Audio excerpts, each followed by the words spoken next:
जी। Sorry. सूर्य जो है, सब लोग हम लोग जानते हैं सूर्य पिता का जीव जब आएगा तो जीव में वो पिता का कारक है। अजीब में सूर्य नेम का, फेम का, पद का, प्रतिष्ठा का, स्वास्थ्य का, इसलिए कि वो धनवंतरी है। सूर्य जो है धनवंतरी ये है, तो स्वास्थ्य का भी, चूंकि पंचम नेचुरल जॉडियक के फिफ्थ हाउस का स्वामी है, छठा भाव रोग है, उसका द्वादश जो है वो रिकवरी है, तो अच्छे स्वास्थ्य का भी कारक है। क्योंकि सूर्य आत्मा का कारक है और आत्मा अध्यात्म से जुड़ी हुई है, तो ये आध्यात्मिक प्रगति, इस पर भी वो देखेगा कि सूर्य जो है ये भी गुण दे सकता है। गवर्नमेंट का कारक है, राज सत्ता का कारक है, राजनीति का कारक है। इन क्षेत्रों में वो सूर्य जो है अपने स्ट्रेंथ के अनुसार अपने गोचर में फल करेंगे। ठीक है ना। कारक समाज में प्रभाव, स्टेटस, नेम, फेम एक्सेट्रा, सभी सूर्य गोचर बस जब अधिक बिंदुओं वाली राशि से, अधिक बिंदुओं वाली राशि का मतलब होता है एक तो सर्वाष्टक, दूसरा भिन्नाष्टक।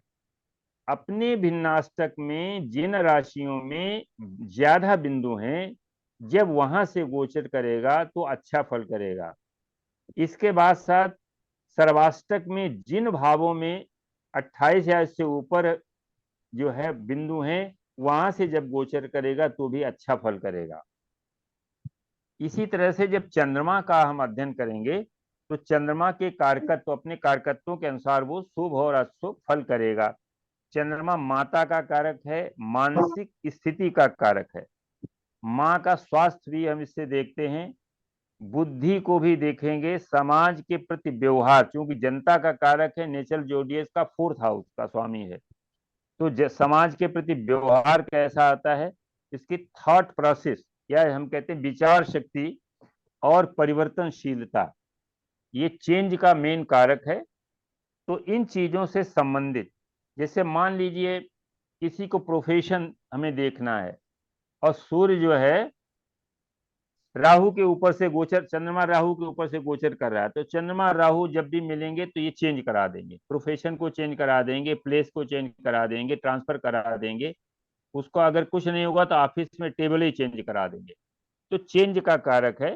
तो इस तरीके से मंगल में क्या, जब मंगल का हम भिन्नाष्टक जब अध्ययन करेंगे तो मंगल साहस, शक्ति, ऊर्जा, जमीन, भाई बहन, उच्च पद और सेक्सुअल एनर्जी का भी कारक है, एग्रेशन का भी कारक है, डिस्प्यूट का भी कारक है, क्वेरल्स का भी कारक है, और फीमेल चार्ट में ये हस्बैंड का कारक है। इन चीजों को हम देखेंगे कि गोचर के समय जब ये भिन्न भिन्न भावों से गोचर करेगा तो इनसे संबंधित कैसे फल करेंगे, और जब किसी एक राशि में गोचर करेगा तो उसके भिन्नाष्टक में वहां पर जितने बिंदु मिले हैं उसके अनुसार जो है ये फल करेगा। अब इसमें क्या होता है, जैसे मान लीजिए फलित में जब हम इसका प्रयोग करेंगे तो जब कोई ग्रह अपने भिन्नाष्टक में 5 या 5 से अधिक बिंदु वाली राशि से और सर्वाष्टक में 28 या उससे अधिक बिंदु वाली राशि से गोचर करता है, तो जहां पर भी बैठा है और जिसका स्वामी है उसके अच्छा पॉजिटिव फल करेगा गोचर के समय। अब जैसे मान लीजिए हमें किसी की धन स्थिति देखनी है, किसी चार्ट में धन की स्थिति देखनी, तो क्या करेंगे, सबसे पहले सेकेंड हाउस देखेंगे। सेकेंड हाउस में कितने बिंदु मिले हैं, 28 या उससे अधिक मिले हैं तो आपको एक एश्योरेंस है कि धन की स्थिति ठीक ठाक होगी। फिर उसमें जो ग्रह बैठा हुआ है जब भी वो गोचर बस अच्छे भाव में जाएगा, या वो कहाँ का स्वामी होकर के बैठा, उस भाव से संबंधित जो है वो धन हमको प्राप्त कराएगा। इसके बाद द्वितीय भाव में जो ग्रह बैठा है उसको देखेंगे। द्वितीय भाव के स्वामी, द्वितीय भाव के स्वामी की स्थिति देखेंगे, दो तरीके से देखेंगे कि स्वामी सर्वाष्टक में कितने बिंदु लेकर के बैठा है और उसके भिन्नाष्टक में उस राशि में कितने बिंदु मिले। अब मान लीजिए सेकंड हाउस का लॉर्ड जो है वो 30 बिंदु वाले उसमें बैठा हुआ है, तो अच्छा है। और भिन्नाष्टक में अपनी जिस राशि में बैठा है उस राशि में उसे 6 बिंदु मिले हैं, तो निश्चित रूप से जो है वो आर्थिक स्थिति अच्छी मानी जाएगी। देखिए कभी कभी क्या होता है कि अगर मान लीजिए सर्वाष्टक में बिंदु अच्छे नहीं हैं, लेकिन भिन्नाष्टक में जिस राशि में बैठा है उस राशि में अगर अच्छे बिंदु हैं, सर्वाष्टक में देख लें अच्छे बिंदु हैं, फिर अपने जो है भिन्नाष्टक में, जैसे आपको याद होगा अमिताभ बच्चन की कुंडली हम लोग एक बार देखे थे, कुंभ लग्न की कुंडली है और मीन राशि में यानी सेकंड हाउस में केवल 27 बिंदु है, लेकिन उसका स्वामी बृहस्पति कर्क राशि में बैठा है छठे भाव में, और अष्टम हाउस में 4 ग्रह बैठे हुए हैं। और आपने पढ़ा है कि जिस भाव में सबसे ज्यादा ग्रह बैठे हैं तो उसके एकादश में बिंदु अधिक होते हैं, ये हम लोग पढ़ चुके हैं। राजीव गांधी की कुंडली में लग्न में 5 ग्रह बैठे हैं, इसलिए एकादश में 50 बिंदु हैं। अमिताभ बच्चन के अष्टम हाउस में 4 ग्रह बैठे हुए हैं, शुक्र है, मंगल है, बुध और सूर्य है। तो इसका जो है वो एकादश कौन सा हुआ, छठा भाव हुआ कर्क। तो जी सेकेंड हाउस का स्वामी 42 बिंदुओं के साथ बैठा हुआ है। सेकेंड हाउस में कम बिंदु हैं, 27 हैं, लेकिन उसका जो स्वामी है वो बहुत मजबूत स्थिति में, एक तो उच्च की राशि में है, दूसरा वहां पर 42 बिंदुओं को लेकर के बैठा हुआ है। तो अगर ये, और फिर उसके बाद अपने भिन्नाष्टक में ये बृहस्पति जो है वो अपने भिन्नाष्टक में भी अच्छे बिंदु लेकर के बैठा हुआ कर्क राशि में, तो इससे आप अंदाज लगा लेंगे कि इनकी, अमिताभ बच्चन की आर्थिक स्थिति काफी अच्छी है। तो जब भी किसी भाव को देखेंगे तो उस भाव में सबसे पहले सर्वाष्टक में बिंदु अच्छे देखेंगे। अब जैसे ये चार्ट लगा हुआ है, जिसका भी चार्ट लगा है 70 का, मित्तल जी का चार्ट लगाओ, पीसी मित्तल का चार्ट लगाओ। जी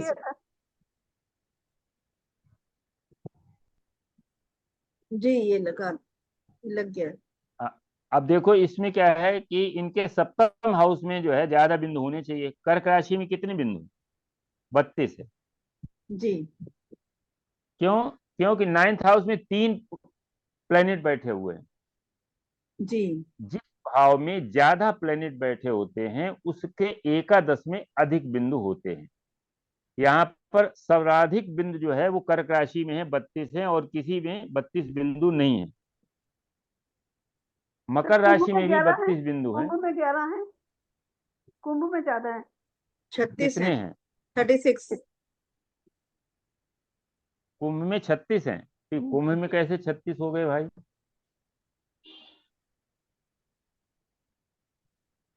मकर राशि के हिसाब से होगा।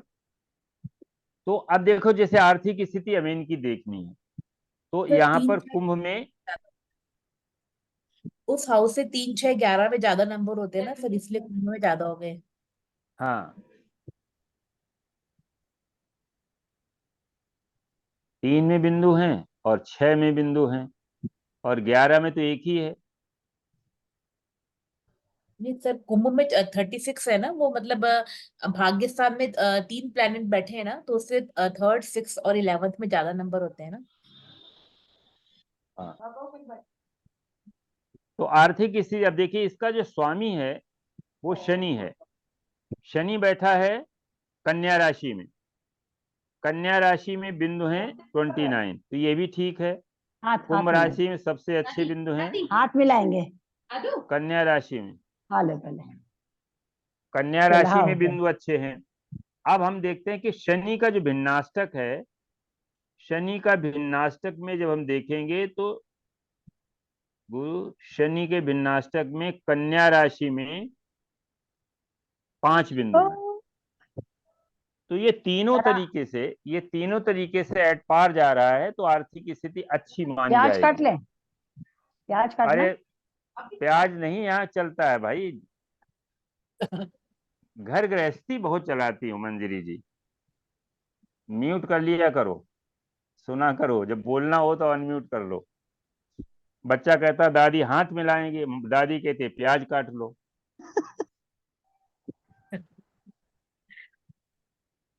तो इस तरीके से हम इस अष्टक वर्ग का हम लोग इस तरह से उपयोग करते हैं। अब कुछ चार्ट में हम लोग डिस्कस करेंगे कि अष्टक वर्ग और दशा में कैसे परिवर्तन होता है, राजा से कैसे रंक बन जाता है, और इसको हम लोग अष्टक वर्ग और दशा से देखेंगे। तो एक उदाहरण हम लोग लेते हैं, निजाम हैदराबाद का आप सब लोगों ने नाम सुना होगा।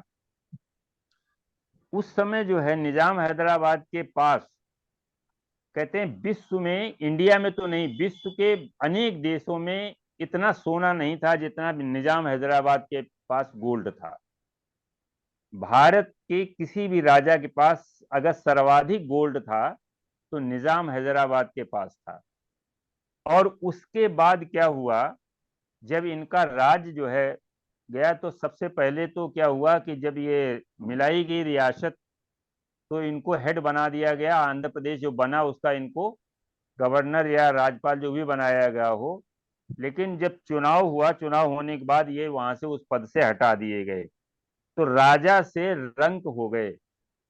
ये दशा और गोचर से हम लोग कैसे देखेंगे, तो इस चार्ट को हम लोग लगा के देखते हैं। एक चार्ट को पहले तो प्रॉमिस देखेंगे। देखिए, चार्ट देखने का जो सबसे अच्छा तरीका यही है कि उसका चार्ट में पहले प्रॉमिस देखेंगे कि प्रॉमिस क्या कहता है, और प्रॉमिस के आधार पर दशा और अंतर्दशा देखेंगे कि दशा का क्रम क्या मिला है। मान लिया बृहस्पति बहुत अच्छा है, लेकिन दशा 60 साल के बाद मिली, तो ज्ञान 60 साल के बाद थोड़ा भी पढ़ेगा, न संतान 60 साल के बाद होगी। तो हमें देखना है कि उन प्रॉमिस जो बन रहे हैं, उन प्रॉमिस के संबंधित ग्रहों की दशाएं हमको मिली कि नहीं मिली। और फिर गोचर, गोचर में मुख्य रूप से शनि, बृहस्पति, राहु, केतु का, चूंकि ये गोचर अधिक समय के होते हैं, इसलिए इनको हम विशेष रूप से देखते हैं। तो 6 अप्रैल 1886 का है इनका, निजाम ऑफ हैदराबाद 6 अप्रैल 1886 का है। 1836 और हैदराबाद डाल दो, अब एग्जैक्ट तो पता नहीं, हैदराबाद डाल दो, उससे अंदाज लग जाएगा। आंध्र प्रदेश, हैदराबाद।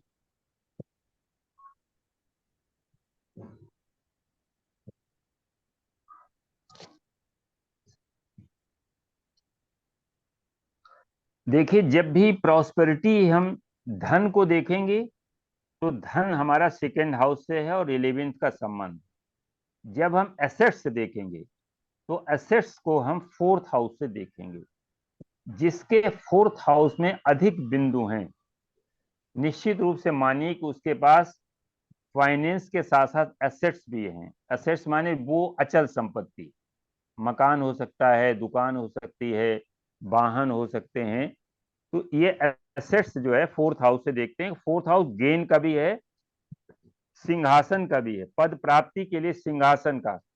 जिनके 4th हाउस बहुत इंपॉर्टेंट है, 4th का 10 से संबंध बनता है, तो ऐसे जातक जो है बहुत अच्छे पद पर भी होते हैं।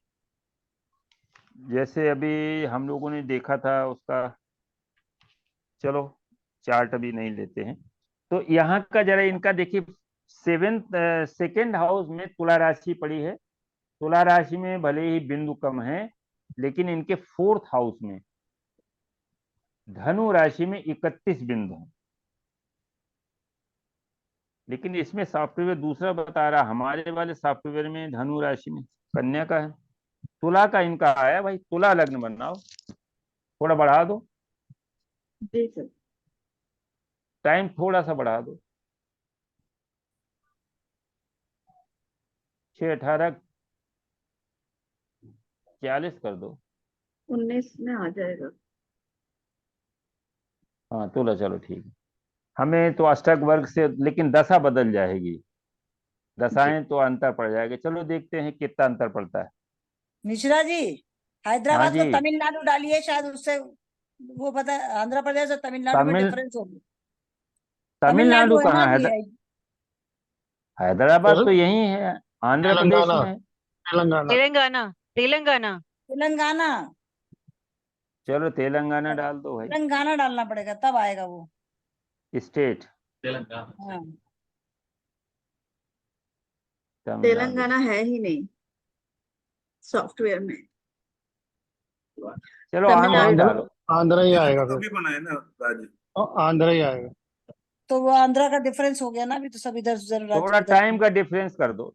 देखिए ये 1886 का है। उस समय क्या आता, आप ये समझिए कि आयनांश काफी डिफरेंस था, और अभी जो सॉफ्टवेयर बने हैं वो इस 24, बदल 23 और गए। 24 आयनांश पर बने हैं, इसलिए थोड़ा डिफरेंस आएगा। आप टाइम को थोड़ा अलग कर दीजिए तो आ जाएगा। उस समय आयनांश बहुत कम था, 12-13 डिग्री था, इसमें आयनांश 24 डिग्री हो गया है, जिसकी वजह से ये थोड़ा सा डिफरेंस आ जाता है। तो अब देखिए इसमें, अब ये देखिए वृश्चिक राशि में कितने बिंदु हैं, 24 हैं, भले सेकेंड हाउस में कम है, लेकिन फोर्थ हाउस में जो मकर राशि है वो 35 है। इसका मतलब इनके पास एसेट्स बहुत थे। ये बात सही कि इनके पास बहुत एसेट्स थे। अब इसके बाद जो है ये हुआ क्या, उल्टी गिनती कब शुरू हुई। गुरु जो है इसमें, पहले हम प्रॉमिस देखें। सबसे पहले कुंडली में प्रॉमिस देखना चाहिए कि इसमें क्या क्या प्रॉमिस है। देखिए शुक्र का गुरु सूर्य और बुध है, कॉम्बिनेशन है। सूर्य कहाँ का कारक है, सूर्य कारक है 9 का, यानी 9 और 11 का एक संबंध बना है। जी। कहाँ पर, मीन राशि में। भले ही बुध जो है नीच का है लेकिन बकरी होकर के जा रहा है। और कोई एक्सचेंज है इसमें, देखो जरा, शनि और शुक्र में कोई संबंध नहीं, कोई एक्सचेंज में नहीं है। गुरु बुद्ध में। और गुरु बुध गुरु और में, बुध हाँ। में। ये देखो, ये 6 और 12 का संबंध एक्सचेंज है। जी। देखिए 6 और 12 का एक्सचेंज जो है, या 8 और 12 का एक्सचेंज जो है, ये सडन फॉल दिखाते हैं, ये ध्यान रखिएगा। 8-12 के जो एक्सचेंज हैं, और 8-12 का और 6-12 का, और 8 और 6 का, ये एक्सचेंज जो है वो खराब होते हैं। ये सडन, 8वां तो सडन, और 12वां जो है, तो वो घटना इनके साथ घटी है।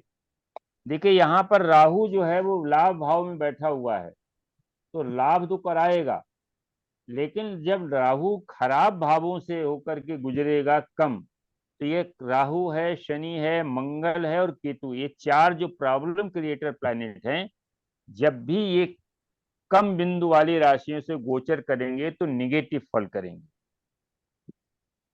अब देखो मंगल जो है यहाँ का सेकंड लॉर्ड है, और वो बैठा हुआ कहाँ, 11th हाउस। तो 2 और 11 का संबंध एक धन योग बनाता है। राहु जो है किसी चीज को बढ़ाता है, तो धन की मात्रा को, वो मंगल का शत्रु है, जिसकी वजह से मंगल बकरी हो गया है। राहु के डर की वजह से मंगल बकरी हो गया है, लेकिन वो राहु ने मंगल के जो अजीब क्वालिटी थी, राहु हमेशा जीव को नुकसान करता है। मंगल छोटा भाई हो सकता है, फीमेल में वो पति हो सकता है। जब भी राहु का संबंध होता है तो वो वहां पर डिस्टर्ब करता है, लेकिन जब अजीब चीजों को, राहु हमेशा जिस भी प्लेनेट के साथ बैठता है उसकी अजीब चीजों को वो बढ़ा देता है। धन के स्वामी के साथ बैठा है तो धन को काफी उसने जो है इनहांस कर दिया। दूसरा है 9 और 11 का संबंध, ये भी धन का एक संबंध है।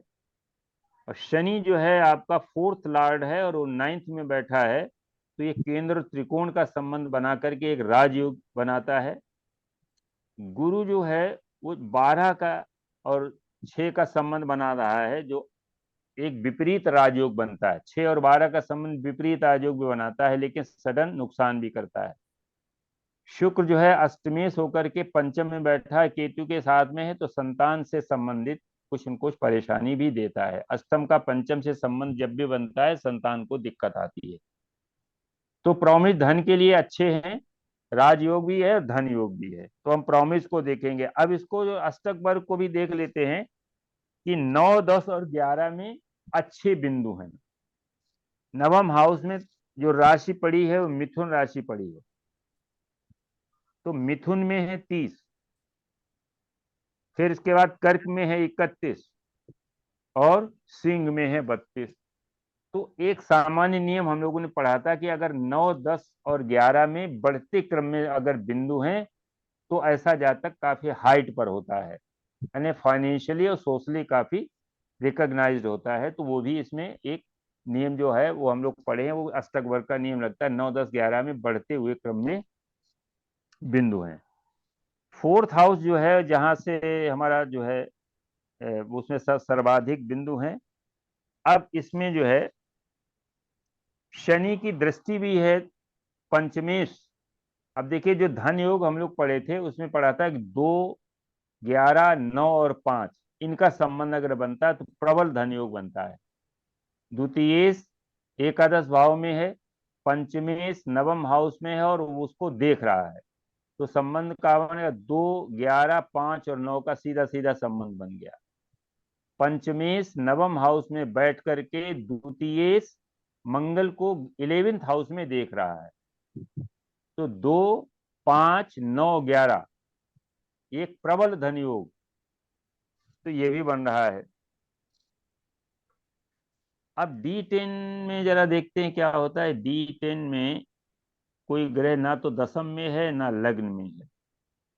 D9 में मंगल राहु एक साथ आ गए, दोनों की डिग्री बहुत समान है, बुध और ये भी वर्गोत्तम हो गए। मंगल राहु वर्गोत्तम है, बुध सूर्य भी वर्गोत्तम है, शुक्र केतु वर्गोत्तम है, शनि मिथुन में ये भी वर्गोत्तम। अरे चंद्र कुंडली देख रहे, नवांश में देखना, नवांश में भी जो है बुध वर्गोत्तम है, नीच वर्गोत्तम है। मंगल भी।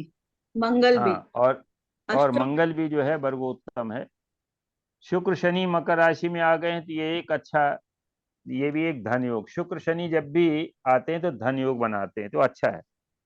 अब देखिए जो है इनका जो है जिस समय भारत और पाकिस्तान के बंटवारे को लेकर के माउंटबेटन ने जब वहां से ब्रिटेन से परमिशन आ गई कि इस आधार पर स्वतंत्रता दे दी जाए कि भारत और पाकिस्तान जनसंख्या के धर्म के आधार पर इनका पार्टीशन कर दिया जाए, तो माउंटबेटन ने रियासतों को ये जो है एक सर्कुलर जारी किया कि जो मुस्लिम बाहुल रियासतें हैं वे चाहें तो पाकिस्तान के साथ चली जाएं, चाहे वो, उनका इरादा यही था कि पाकिस्तान को थोड़ा सा बढ़ाना था, और चाहे वो भारत के साथ बनी रहें। इनका जो हिस्ट्री हम थोड़ा सा बता रहे हैं।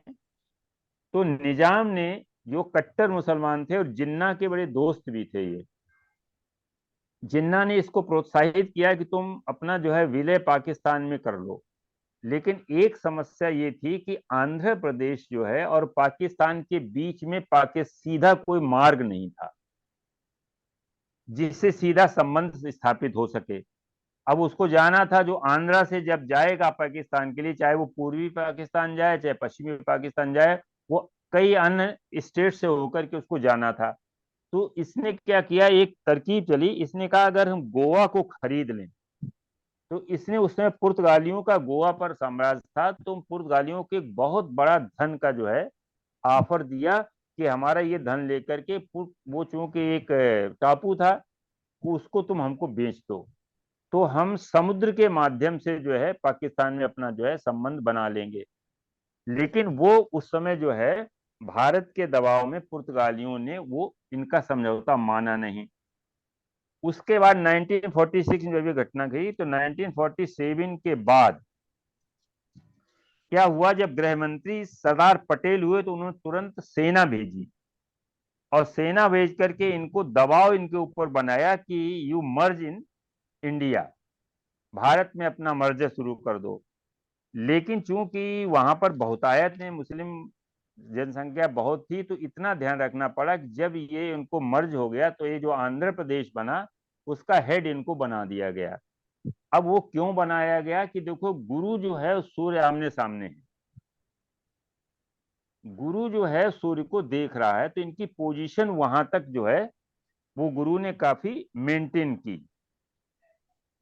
और उस समय दशा जो चल रही थी वो गुरु की दशा और शुक्र का अंतर जून 48 से प्रारंभ हुआ। अब गुरु देखो द्वादश में बैठा हुआ है और शुक्र अष्टम का कारक है, तो 8 और 12 जब भाव एक्टिव हुए, ये कैसे हानि के भाव हैं, तो इनका जो है निजाम पद जो है चला गया, भारत में विलय हो गया, तो भारत एक जो है हमारा स्वतंत्र राष्ट्र बन गया, तो इनका अपना स्वतंत्र अस्तित्व खत्म हो गया। शुक्र अष्टम जो है और गुरु 12 में बैठा हुआ और सप्तम में राहु जो है